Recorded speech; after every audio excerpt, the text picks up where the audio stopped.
अस्सलाम वालेकुम बच्चों, क्या हाल है आपके। आज हम अपना फर्स्ट टॉपिक, क्योंकि फर्स्ट क्लास है हमारी, तो फर्स्ट टॉपिक हम स्टार्ट करने जा रहे हैं साइंस में। जो हमारा फर्स्ट टॉपिक है वो फर्स्ट चैप्टर है हमारा, वो है human organ system. Human organ system का मतलब यानी इंसानों का ऑर्गन सिस्टम के बारे में हम पढ़ेंगे, ठीक है। सो इसमें जो चीज़ हम सबसे पहले पढ़ने जा रहे हैं वो है ह्यूमन डाइजेस्टिव सिस्टम। क्या है human digestive system? Human digestive system का मतलब है कि इंसान के खाने निज़ाम हज़्म के बारे में, कि किस तरह हमारा खाना, जो चीज़ हम खा रहे हैं वो किस तरह हज़म हो रहा है हमारी बॉडी में, किस तरह से उसमें से जो चीज़ें हमें चाहिए हैं वो हमारी बॉडी में ट्रांसफ़र होती है। तो आज हम इसके बारे में पढ़ेंगे। जो इस पे सबसे पहले हम पढ़ेंगे वो है डाइजेस्टिव सिस्टम। डाइजेस्टिव सिस्टम जैसे कि आपकी स्क्रीन पे सामने आ रहा है, डाइजेस्टिव सिस्टम क्या है? The system which help in the digestion of food is called digestive system. यानी वो सिस्टम जो कि आपके फूड को डाइजेस्ट होने में मदद करे, ठीक है, या वो सिस्टम जो कि फूड की डाइजेशन में मदद करे, उसे हम क्या कहते हैं? Digestive system. उस सिस्टम को हम क्या कहते हैं? Digestive system. अब एक क्वेश्चन है, वो ये है कि डाइजेशन क्या होती है, ठीक है। तो डाइजेशन का मतलब होता है physical and chemical breakdown of large molecule to smaller molecule is called digestion and this reaction can be boosted by enzyme. देखें, आप जो भी खाना खाते हैं, ठीक है, हमारा फूड जो है वो बेसिकली 6 चीज़ों से मिलके बना है। कितनी चीज़ों से? 6 चीज़ों से। First one is carbohydrates, protein, lipids जिनको फैट्स भी कहते हैं, इसके अलावा वाटर, मिनरल्स, वाइटामिन्स। इन 6 चीज़ों से आपका हमारा फूड बनता है, ठीक है। अब इसमें 3 चीज़ें जो होती है वो लार्ज, उन्हें हम लार्ज मॉलिक्यूल्स कहते हैं, और 3 चीज़ें जो होती है वो हमारे पास स्मॉल मॉलिक्यूल्स होती हैं, ठीक है। अब उन्हें कन्वर्ट करना होता है हमें स्मॉल मॉलिक्यूल्स में। वो 3 चीज़ें कौन सी जो लार्ज में होती है? वो है हमारे पास कार्बोहाइड्रेट्स, प्रोटीन एंड लिपिड्स। ये 3 चीज़ें हमारे पास जो है ये लार्ज फॉर्म में मौजूद होती है। ये लार्ज फॉर्म में होती है, इसकी डाइजेशन लाजमी। अगर इसकी डाइजेशन नहीं होगी तो ये क्या होगा? ये आगे हमारी बॉडी में हमारी बॉडी से यूज नहीं कर सकेगी, ये सेल के अंदर नहीं जा सकेंगे अपनी साइज की वजह से, इसीलिए इनकी डाइजेशन होती है। तो physical and chemical breakdown of large molecule का मतलब क्या है? फिजिकल का मतलब ये है कि जब हम खाना खाते हैं तो हम क्या करते हैं? हम अपने टीथ को यूज करते हैं, जिसकी वजह से क्या होता है? फूड छोटे छोटे पार्ट्स में डिवाइड हो जाते हैं। लेकिन फिर हम क्या करते हैं? वो हमारे स्टमक में जाते हैं, वहां पर इसकी अब फिर से ब्रेक डाउन स्टार्ट हो जाती है, और उस ब्रेक डाउन को हम क्या कहेंगे? Chemical break down of food, ठीक है। अब ये जो रिएक्शन होते हैं ये क्या हो जाते हैं? ये रिएक्शन तेज होते हैं किस चीज की मदद से? एंजाइम की मदद से। एंजाइम, अब एंजाइम क्या होते हैं? एंजाइम जो होते हैं ये कैटलिस्ट होते हैं, ठीक है। कैटलिस्ट का मतलब होता है वो चीज जो कि आपके रिएक्शन को बढ़ा दे, यानी रिएक्शन की स्पीड को बढ़ा दे और टाइम को कम कर दे।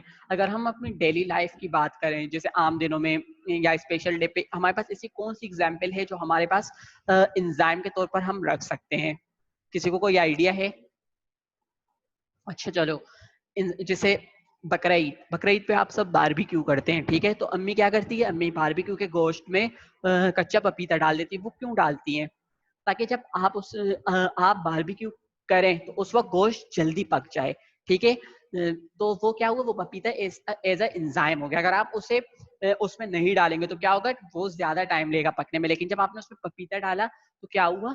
अब वो कम टाइम ले रहा है पकने में, तो इससे क्या हुआ? टाइम कम हो गया और रिएक्शन तेज हो गया। तो इसी तरह एंजाइम हमारी बॉडी में भी ऐसे ही काम करते हैं, ठीक है। ये क्या करते हैं? हमारी बॉडी में टाइम, जो रिएक्शन होती है उसकी टाइम को कम कर लेते हैं और रिएक्शन की स्पीड को बढ़ा देते हैं, तो इन्हें हम एंजाइम कहते हैं। अब आप देखिए यहाँ पर आपकी बॉडी, ये इस तरह आपका डाइजेस्टिव सिस्टम होता है। सबसे पहले माउथ से स्टार्ट करते हैं हम। माउथ में आपके पास टंग, लिप्स और टीथ मौजूद होते हैं, ठीक है। इन्हीं के पीछे आपके पास ग्लैंड्स मौजूद होते हैं, जिसे हम क्या कहते हैं? सिलिवरी ग्लैंड्स, ठीक है। और फिर माउथ से एक रास्ता आता है, एक ट्रैक बनी होती है जिसे हम कहते हैं एसोफेगस, ठीक है।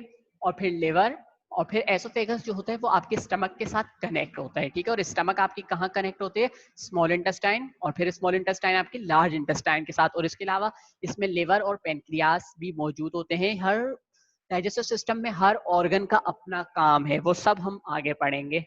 हम प्रोसेस ऑफ डाइजेशन स्टार्ट करें, किस तरह डाइजेशन का प्रोसेस हमारी बॉडी में होता है, ठीक है। अब क्या हुआ? आपने फूड खाया, आपने खाना खाया, वो जो आपने खाना खाया वो क्या होगा, सबसे पहले उसकी फिजिकली ब्रेक डाउन स्टार्ट हो जाएगी, ठीक है। फिजिकली ब्रेक डाउन होगी, वो कैसे होगी, आप खाने को चबाएंगे, जिसकी वजह से क्या होगा, आपका जो फूड है वो छोटे छोटे पीसेस में डिवाइड हो जाएगा, और माउथ में ही आपकी केमिकल डाइजेशन भी होती है। अब वो केमिकल डाइजेशन क्या होती है, सलाइवा से, ठीक है, यानी आपकी मुंह में जो भी लिक्विड होता है उसे हम सलाइवा कहते हैं, और ये कहाँ से रिलीज होता है, ये सिलिवरी ग्लैंड से रिलीज होता है।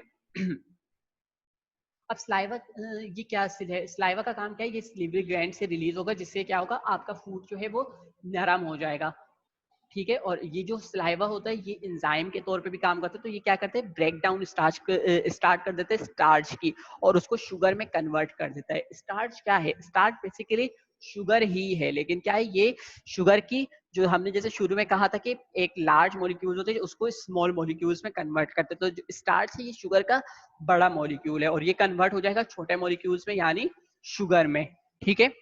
अब जब ये फूड नरम हो गया है, ब्रेक हो गया है, अब ये क्या होगा, ये आगे मूव करेगा। अब ये आगे कैसे मूव करता है, हमारा माउथ जो है, माउथ से एक रास्ता गया है स्टमक तक, उसे हम कहते हैं ईसोफेगस। ईसोफेगस का काम है, ईसोफेगस जो है ये आपके फूड को माउथ से स्टमक तक पहुंचा देगा। तो अच्छा, ईसोफेगस में कोई डाइजेशन कुछ भी नहीं होता, ठीक है, कुछ भी नहीं होता, वहां जस्ट एक ही काम होता है, और वो क्या है, वो ये है कि वहां से फूड आपके माउथ से स्टमक तक आ जाता है, बस। इसके अलावा ईसोफेगस में कुछ भी नहीं होता। अब जब स्टमक में आ गया है खाना, अब क्या होगा स्टमक में, स्टमक में क्या होगा, स्टमक की जो दीवारें हैं, यानी स्टमक की जो वॉल है, उसके ऊपर कुछ ग्लैंड्स मौजूद होते हैं, जिसे हम गैस्ट्रिक ग्लैंड्स कहते हैं। गैस्ट्रिक ग्लैंड का मतलब क्या है, इसमें से different gases, different acids release होते हैं, ठीक है, जो कि डाइजेशन में हेल्प करते हैं। तो क्या हो जाता है, इसमें से जो मेन आता है आपके पास है, स्टमक में जो मेन सबसे इंपॉर्टेंट एसिड रिलीज होता है वो कहलाता है हाइड्रोक्लोरिक एसिड, यानी HCl, ठीक है। और इसके अलावा एक एंजाइम रिलीज होता है जिसे हम कहते हैं पेप्सिन। कौन सा एंजाइम रिलीज होता है, पेप्सिन, ठीक है। ये क्या काम करता है, ये प्रोटीन की डाइजेशन करता है, प्रोटीन को डाइजेस्ट करवाता है, प्रोटीन को ब्रेक करता है छोटे छोटे मॉलिक्यूल में, ठीक है। तो जब ये फूड आ गया अब आपके स्टमक में, अब क्या होगा, HCl रिलीज होगा, और HCl क्या करेगा, खाने, अब देखें, आप खाना खा रहे, आप बाहर से भी खाना खाते हैं, आप घर में भी खाना खाते हैं, तो क्या होता है, आपके खाने में जरासीम होते हैं, ठीक है। अब वो जो HCl रिलीज होगा, ये क्या करेगा, खाने के अंदर से तमाम जरासीम को खत्म कर देगा, तमाम बैक्टीरिया को मार देगा, और जो पेप्सिन होगा वो रिलीज होगा, और ये क्या करेगा, प्रोटीन की ब्रेक डाउन स्टार्ट कर लेगा, और उसे छोटे छोटे मॉलिक्यूल्स में कन्वर्ट कर देगा। अब जब ये हो जाएगा तो आपका फूड क्या होगा, आपका फूड जो है वो आगे की तरफ मूव करना स्टार्ट करेगा, और ये मूव करके कहाँ चला जाएगा, स्मॉल इंटेस्टाइन में। कहाँ पर चला जाएगा, स्मॉल इंटेस्टाइन में, ठीक है। अब स्मॉल इंटेस्टाइन में फूड आ गया है। अब एक ट्यूब होती है जिसको हम कहते हैं ड्यूडेनम। क्या कहते हैं, ड्यूडेनम, ठीक है, आप देख सकते हैं ड्यूडेनम। ड्यूडेनम एक ट्यूब होती है जो कि आपके स्टमक को स्मॉल इंटेस्टाइन के साथ कनेक्ट करती है। अब ड्यूडेनम के अंदर क्या होगा, डाइजेस्टिव जूसेस रिलीज होंगे। डाइजेस्टिव जूसेस भी यही काम करते हैं, ये भी ब्रेक डाउन का काम करते हैं। ये क्या कर, ये डाइजेस्टिव जूसेस आपके पास आपके स्मॉल इंटेस्टाइन में कहाँ से आते हैं, ये आपके लिवर और पेनक्रियास में से आते हैं। कहाँ से आते हैं, लिवर और पेनक्रियास में से। तो लिवर और पेनक्रियास में से रिलीज होगा आपका गैस्ट्रिक जूस, और ये क्या करेगा, ये फैट्स, प्रोटीन और स्टार्च की ब्रेक डाउन स्टार्ट कर देगा।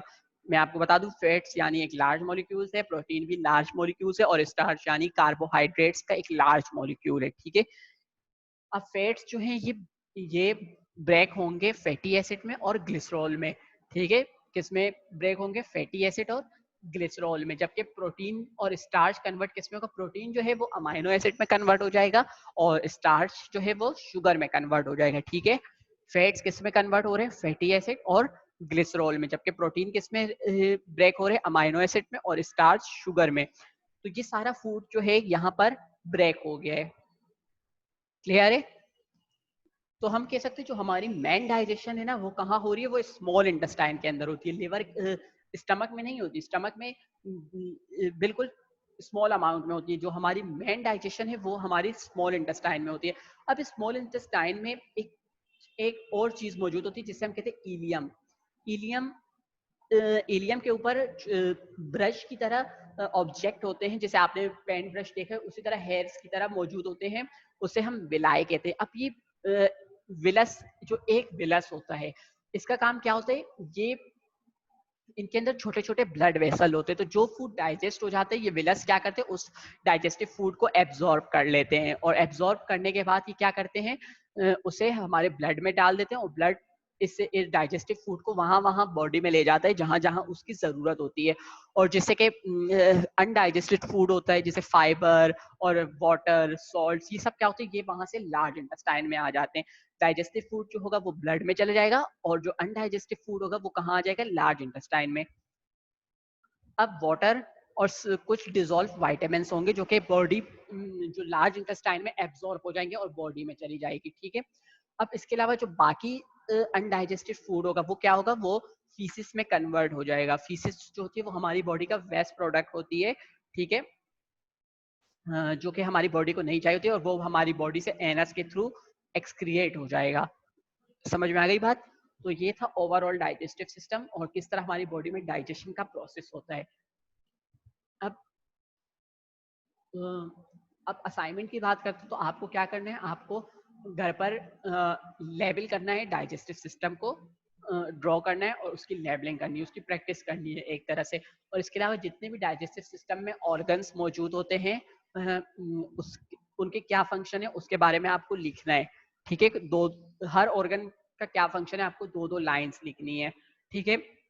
सो इंशाल्लाह नेक्स्ट क्लास आप इसका स्क्रीनशॉट अपने पास ले लें ताकि आपको याद रहे।